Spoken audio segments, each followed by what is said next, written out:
കോടതി കണ്ടെത്തിയ പ്രധാനപ്പെട്ട കാര്യങ്ങൾ എന്തൊക്കെയാണ്? ഈ അപൂർവമായ കേസായിട്ട് പരിഗണിച്ചു.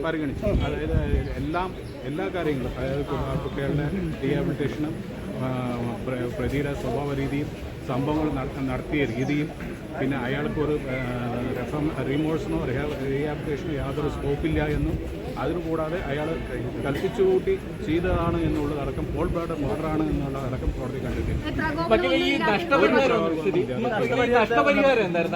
നഷ്ടപരിഹാരം 20 ലക്ഷമാണ് കൊടുക്കാൻ പറഞ്ഞിട്ടുള്ളത്. സ്റ്റേറ്റിൻ്റെ അടുത്താണ് കൊടുക്കേണ്ടത്. കാരണം അയാൾക്ക് ഒരു പ്രോപ്പർട്ടി ഒന്നും ഇല്ലാത്തതുകൊണ്ട് സ്റ്റേറ്റ് പരിഗണിക്കണം. ഭാര്യയുടെ സ്ഥലം വീടും വിൽക്കാൻ അങ്ങനെ ഉണ്ടായിരുന്നു.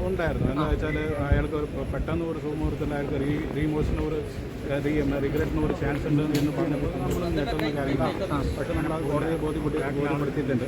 അത് 15-ാം തീയതി അത് കോടതി കണ്ടെത്തിയിട്ടുണ്ട്. 15-ാം തീയതി ഇവിടെ അയാൾ ഒന്നും പറയാത്ത ആൾ അതിനുശേഷം നമ്മൾ ഡെത്ത് പെനാൽറ്റി തന്നെ വേണമെന്ന് പറഞ്ഞ ശേഷമാണ് അയാൾക്ക് അങ്ങനെ ഒരു വീട്ടു വിചാരം വന്നത് എന്നുള്ളത്. അത് കോടതി കാര്യമായിട്ട് എടുത്തത്.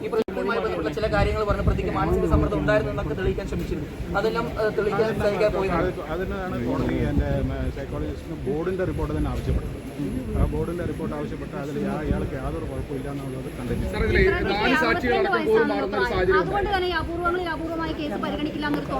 ഉണ്ടായിരുന്നു.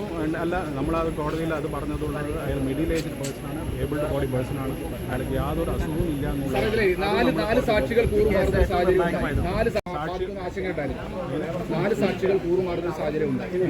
അല്ല, അത് നമുക്ക് അയാളുടെ ഗിരീഷിന്റെ മൊഴിയും ഒരു മാറിയതും ഒരു കള്ളത്തരമാണ്. അയാൾ യഥാർത്ഥ സംഭവം കണ്ടിട്ടുണ്ട് എന്നുള്ള രീതിക്ക് നമുക്ക് വെരിഫിക്കാൻ പറ്റിയിട്ടുണ്ട്.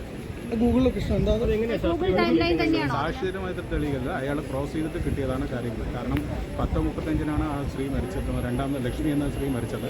ഇയാൾ പറയുന്നത് 11 മണിക്ക് ഞാൻ കാണുമ്പോൾ 11 മണിക്കാണ് ഞാൻ കാണുമ്പോൾ ബ്ലഡ് ചീറ്റടിക്കണമെന്നാണ് പറയുന്നത്. 10:35 മരിച്ച ഒരാളിനെ 11 മണിക്ക് ഇയാൾ കാണുന്നത് പറഞ്ഞത് അയാൾ കള്ളത്തരമാണ് പറയുന്നത് എന്നുള്ളത് ബോധ്യം വന്നിട്ടുണ്ട്. ഈ പ്രതിഭാഗം കഴിഞ്ഞ